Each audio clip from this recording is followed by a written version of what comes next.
Tonight, the area around Rhett Street here in downtown Greenville has seen a lot of growth and change the last few years.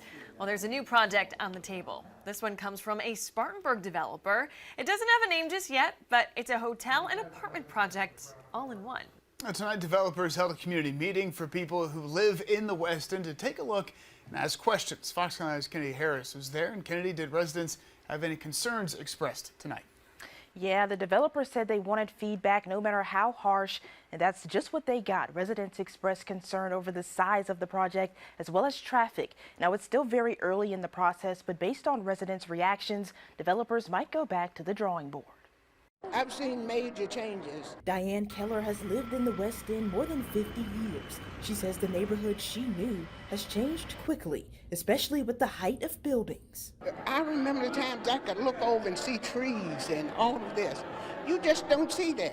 She and dozens of other West End residents packed in Wednesday night to get a look at the next big project. It's a 154-room hotel with 428 apartment units, proposed for the 1-acre property right behind the McClare Apartments development. Parking and traffic were concerns, but by far the size was the biggest talker. I mean, is there anything y'all can do where it's not just such a big lot? It's 9 stories high with below-ground parking. Developers say they added ground buffers from the street to the building to help with the mass. They say it's on par with conversations they've had with city officials about what's an appropriate size. Some residents disagree. And we're not really blaming you. Really, we're blaming the city for allowing this to happen over and over and over.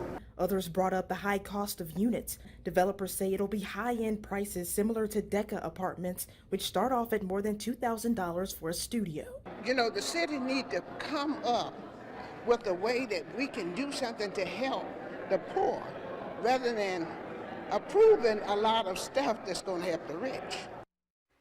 And this is just the beginning. Developers said they hope to take the feedback and create something that works. They'll be submitting the project to the city's design and review board on October 6th.